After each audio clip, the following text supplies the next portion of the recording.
Assalamualaikum warahmatullahi wabarakatuh. Halo, hai Ananda semua, bagaimana kabar hari ini? Mudah-mudahan kalian semuanya masih semangat dan sehat selalu ya. Mudah-mudahan pula kalian semuanya sudah siap untuk menerima materi pembelajaran hari ini. Tema 2, bermain di lingkunganku. Subtema 3, bermain di sekitar sekolah. Untuk siswa kelas 2 SD, pembelajaran 4-6. Sebelum kita memulai pembelajaran hari ini, kita akan melihat dulu tujuan pembelajaran kita hari ini, yaitu muatan bahasa Indonesia. Siswa dapat mengelompokkan benda berdasarkan wujudnya. PPKN, siswa dapat menentukan sikap siswa yang taat pada aturan dan sikap siswa yang tidak taat pada aturan. Kemudian ada muatan matematika, siswa dapat menyelesaikan pembagian sebagai kebalikan dari perkalian. Nah, mudah-mudahan kalian sudah siap ya untuk menyimak materi pembelajaran hari ini. Marilah sebelum kita memulai pembelajaran hari ini, kita berdoa terlebih dahulu dengan membaca Bismillahirrahmanirrahim.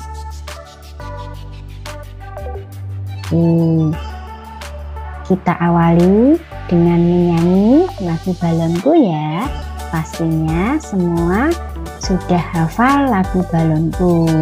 Nah, bagi yang belum tahu siapa sih penciptanya lagu Balonku?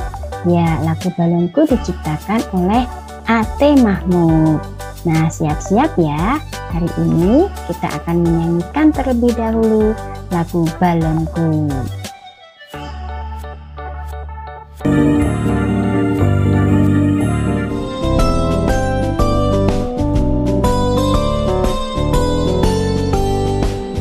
Balonku ada 5, rupa-rupa warnanya, hijau, kuning, kelabu, merah muda dan biru. Meletus balon hijau, dor, hatiku sangat kacau. Balonku tinggal 4, ku pegang erat.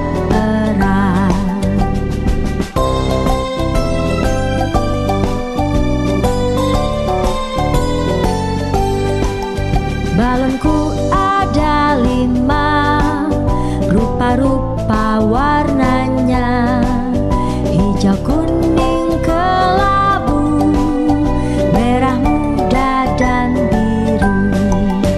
Meletus balon hijau, dor, hatiku sangat kacau. Balonku tinggal 4, ku pegang erat. Oke, nah itu tadi lagu Balonku. Pasti anak-anak semuanya suka Balonku ya. Iya, pasti semuanya suka dengan Balonku. Nah, sekarang kita akan mengelompokkan benda berdasarkan wujudnya. Nah, ini yang pertama ada balonku. Nah, balonku, kemudian yang kedua ada gangsing ya. Nah, pasti kalian tahu. Kemudian yang ketiga ada air minum. Ini air jeruk yang ada di dalam gelas. Oke, sekarang kita lihat. Balonku termasuk wujud benda apa ya? Iya, balon itu termasuk wujud benda gas karena di dalamnya ada udara ya. Jadi di dalam balon itu ada udara, makanya termasuk wujud benda gas. Kemudian ada gangsing. Nah, gangsing itu termasuk wujud benda padat. Kemudian ada air minum di dalam gelas, itu termasuk wujud benda cair. Oke, sekarang perhatikan atau amati gambar benda-benda berikut ini. Nah, kira-kira ini apa ya? Ya, ini adalah es batu yang sudah mencair. Kemudian ini ada kopi atau kopi atau teh panas ya. Ada asapnya keluar dari dalam gelas. Kemudian ada seorang anak meniup balon. Kemudian ada gambar baju. Ada pula gambar minyak di dalam botol. Kemudian ini gambar ban ya. Lanjut ada gambar pasir. Kemudian ada gambar seorang anak meniupkan tas plastik ya, atau tas kresek. Kemudian ada boneka beruang. Nah, dari gambar-gambar tersebut kita akan mengelompokkan ke dalam ya, atau sesuai wujudnya. Ya, masih ingat anak-anak, kemarin anak-anak sudah belajar wujud benda itu ada 3, yaitu padat, cair, gas. Nah, sekarang kita akan mengelompokkan ke dalam wujudnya. Oke, sekarang kita lihat untuk wujud benda padat, kira-kira apa aja ya? Ya, kita lihat ada baju. Kemudian ada apa lagi? Oke, ada pasir. Kemudian ada, betul, boneka beruang. Nah, sekarang yang cair tadi ada apa saja? Iya, yang cair ada es batu yang mencair ya. Karena sudah cair makanya kita masuk sesuai wujudnya, yaitu cair. Kemudian ada minyak di dalam botol.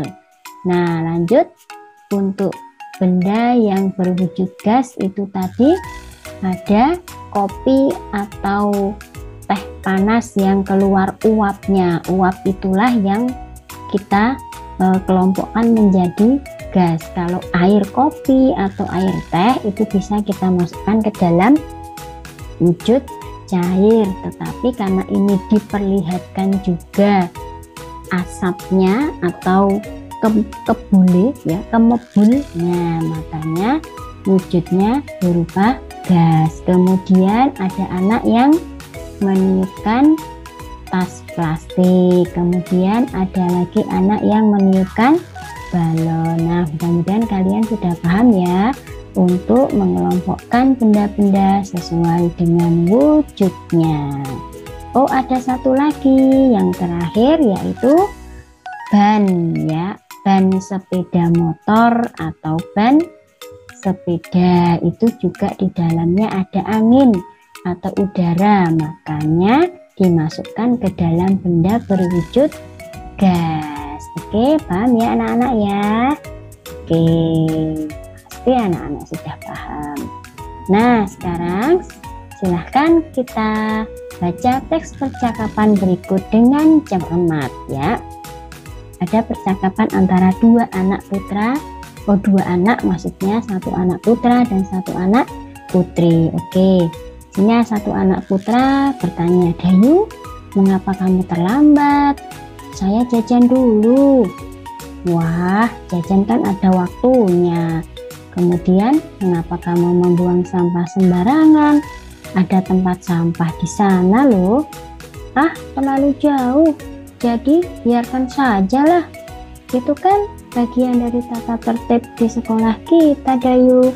Menurut tata tertib di sekolah kita, semua murid wajib membuang sampah di tempat sampah." Nah, ini ya anak-anak ya. Jadi, ada aturan yang akan kalian laksanakan ketika kalian dimanapun berada, baik itu di rumah, baik itu di sekolah, dan baik itu di masyarakat. Kemarin di rumah kalian sudah menulis beberapa aturan kalian ketika di rumah. Nah, kemudian di sekolah juga ada tata tertib atau aturan yang harus dipatuhi atau ditaati di sekolah.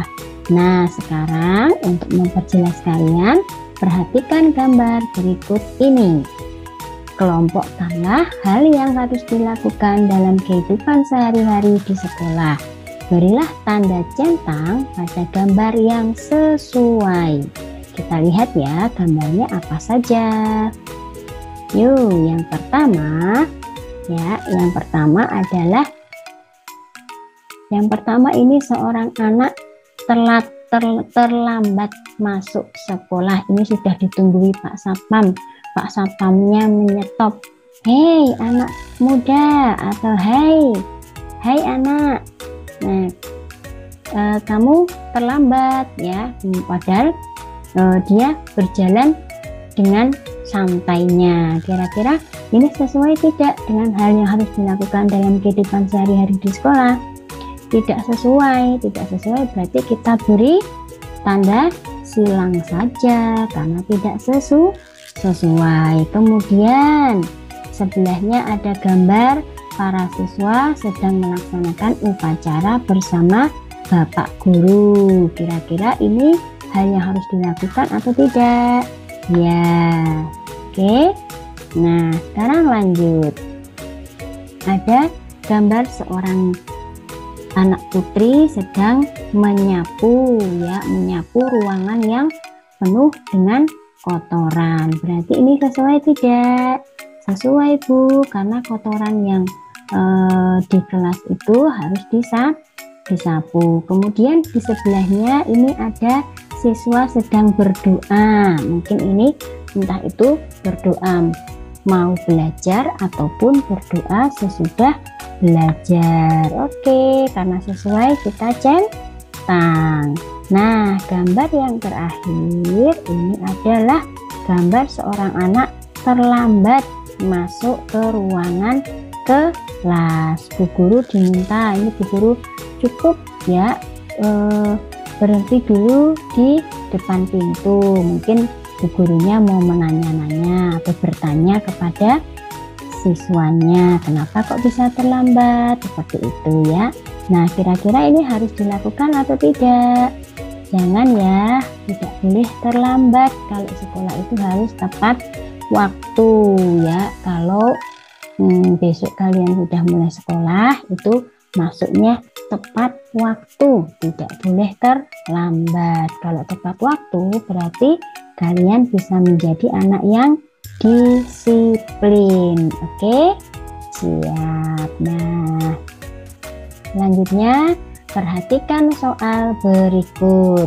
Nah, ini kemarin kalian sudah belajar perkalian. Perkalian adalah penjumlahan berulang. Sekarang kita belajar pembagian atau pengurangan berulang, dan kemarin kalian juga sudah mengerjakan beberapa latihan yang ada di buku paket. Nah, sekarang kita sedikit mengulang ya. Oke, yuk kita lihat soal berikut ya. Dalam perlombaan sepak bola, jumlah pemain inti sebanyak 88 orang. Berapa jumlah tim yang mengikuti perlombaan? Nah, ini sudah dijawab ya. Jadi jadi dalam suatu perlombaan sepak bola itu ada 11 pemain inti ya dalam suatu permainan sepak bola. Makanya kenapa 88 dibagi 11. Sekarang kita hitung 88 dibagi 11 ya. Mas ingat ya, untuk pengurangan berulang itu harus hasilnya sampai habis atau sampai 0 ya. Nah, jadi kalau sudah menghasilkan atau mendapatkan hasilnya sama dengan 0, berarti kalian tinggal hitung pembaginya atau angka pengurangnya berapa. Di sini ada berapa 11-nya? Kita hitung ya. 1, 2, 3, 4, 5, 6, 7, 8. Berarti 88 dibagi 11 sama dengan 8. Betul ya. 88 dibagi 11 sama dengan 8. Kemarin kalian sudah mengerjakan soal pengurangan berulang. Oke, sekarang lanjut. Jadi banyak tim yang mengikuti perlombaan sebanyak 8 tim. Oke, nah ya. Oke, selanjutnya kita akan selanjutnya kita akan melihat ya, apabila perkalian itu kita ubah, pembagian itu kita ubah ke dalam bentuk perkalian. Jadi pembagian ini kita bisa ubah ke dalam bentuk perkalian, karena perkalian dan pembagian itu adalah kebalikannya ya. Perhatikan di sini. Tadi ada 88 dibagi 11. Hasilnya 8. Kenapa bisa 8? Karena 8 itu kalau kali 11 itu sama dengan 88. Paham ya anak-anak ya? Jadi hanya dibalik, 88 dibagi 11 sama dengan 8. Berarti atau karena 8 kali 11 itu sama dengan 88. Oke? Ya, sekarang coba untuk lebih paham kalian akan berlatih atau mengerjakan soal. Yuk, kita selesaikan soal berikut ya bersama-sama, lalu ubahlah ke dalam bentuk perkalian. Nah, di sini ada bilangan 27 dibagi 9. Berarti pengurangannya 27 dikurangi berapa? Ya, 27 dikurangi 9. Kita kurangi dulu. 27 kurangi 9 ada berapa? 27 kurangi 9. Ayo cepat ayo. Ada berapa? 27 kurangi 9. Ada 18. Nah, 18 ini sudah 0 atau belum? Belum Bu Guru. Kalau belum berarti kita kurangi lagi dengan berapa? 9. Kok 9 Bu? Iya, karena 27 nya dibagi 9. Jadi yang kita kurangi ya angka 9. Nah, sekarang 18 kurangi 9 ada berapa? Ada 9. Pinter. 9 ini sudah 0 belum? Belum Bu Guru. Baik, berarti masih kita kurangi 9 lagi. Nah, kenapa 9? Ya sama jawabannya, karena dibagi 9, maka bilangan pembagi ini adalah sebagai bilangan untuk mengurangkan. Oke, paham ya? Nah, 9 kurangi 9, 9 kurangi 9, 0 Bu Guru. Kalau kita sudah mendapatkan 0, berarti sama dengan 0 ya. Kalau sudah akhirnya mendapat 0, jangan lupa ditulis sama dengan 0. Nah, sekarang kita hanya tinggal kurang apa? 27 dibagi 9. Ada berapa angka 9 di sini? Yuk kita hitung bersama-sama. 9-nya ada berapa? Ada 1, 2, 3. Nah, berarti 27 dibagi 9 hasilnya sama dengan 3. Loh, kok bisa 3 Bu? Iya, karena angka 9-nya di sini ada 3. Oke, paham ya? Karena, nah, tadi pembagian adalah kebalikan dari perkalian. Makanya di sini kita bisa dibalik ya. Karena 3 dikali 9 sama dengan 27. Ya, paham ya anak-anak ya? Jadi pertama kita kurangkan dulu, karena pembagian adalah pengurangan berulang ya. Jadi kita kurangkan dulu, kemudian sampai mendapatkan hasilnya 0. Baru kalau sudah mendapatkan hasilnya 0, kita tulis di sini hasilnya, yaitu sejumlah bilangan yang dikurangi. Oke, nah kalau sudah, kemudian karena pembagian itu adalah kebalikan dari perkalian, maka kita tinggal membalik ya. Jadi kita hanya dibalik. Jadi tinggal 3 kali 9 sama dengan 27. Maka hasilnya 27. Paham ya anak-anak ya? Oke, sekarang kita lanjutkan lagi ya. Nah, di sini 32 dibagi 8. Berarti bilangan pembaginya 8. Nah, karena pembagian itu adalah pengurangan berulang, maka dikurangi berapa anak-anak? Betul, dikurangi 8.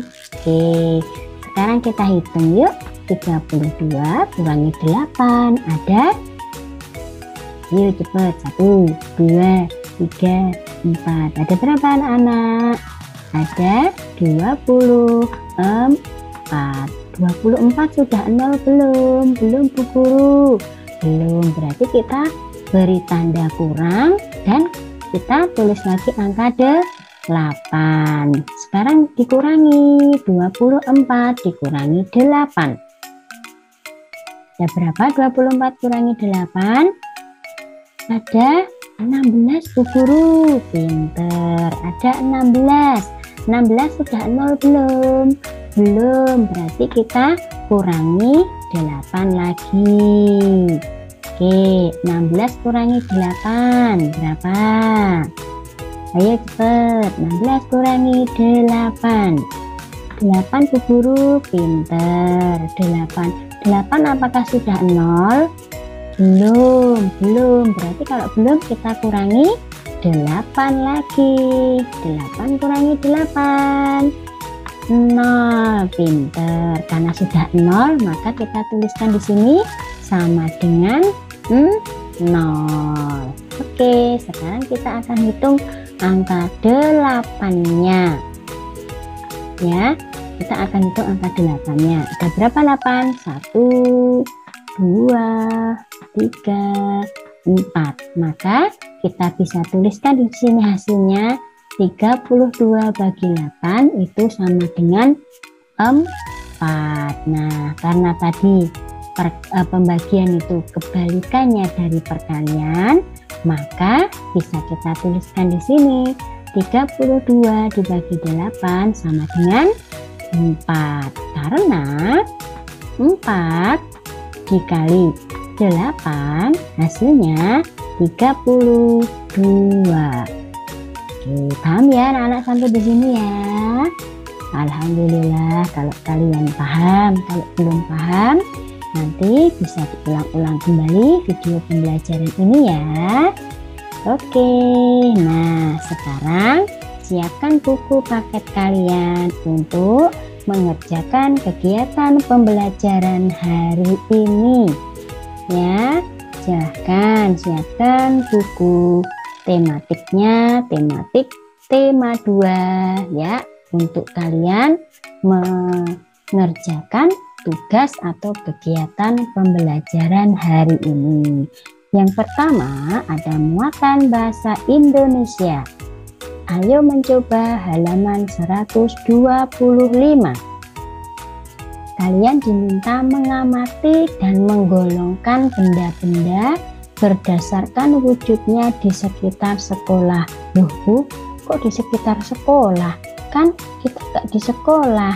Ya, jadi di sekitar sekolah. Karena kalian sekolahnya di rumah, maka berdasarkan wujudnya di sekitar rumah ya. Karena kalian sekolahnya saat ini sedang sekolah di rumah, jadi silahkan kalian amati dan kalian golongkan benda-benda berdasarkan wujudnya di sekitar rumah ya. Jadi di sini di sekitar ya, di sekitar rumah. Oke, nah sekitar rumah.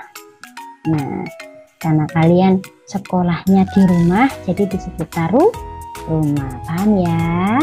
Oke, sekarang PPKN. Ayo mengamati halaman 134 sampai 135. Mengamati gambar dan memberi tanda centang dan silang pada gambar. Silakan nanti kalian buka di halaman 134 sampai 135 ya. Oke, lanjut muatan matematika. Buka halaman 141. Ayo berlatih mengerjakan soal pembagian dan mengubah ke bentuk perkalian. Silahkan kalian kerjakan ya, karena di situ ada beberapa soal. Silahkan kalian kerjakan soal nomor 1 sampai 3 saja. Oke. Nah, silahkan kalian kerjakan nomor 1 sampai nomor 3 saja ya, yang ada di halaman 141. Ayo berlatih. Paham ya anak-anak ya? Oke, nah silahkan kalian kerjakan di buku paket ya.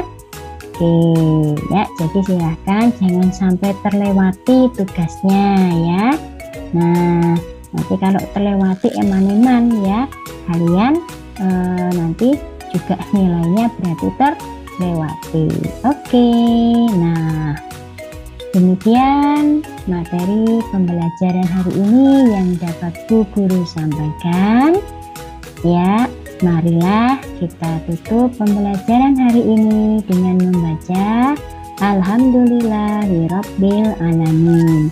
Terima kasih Ayah Bunda dan juga keluarga yang lain yang sudah menemani Ananda untuk belajar dari rumah. Mudah-mudahan kita semua selalu diberikan kesehatan dan semangat selalu. Nah, demikian pembelajaran hari ini. Mudah-mudahan bermanfaat. Selamat belajar, semangat selalu, jaga kesehatan ya. Wassalamualaikum warahmatullahi wabarakatuh.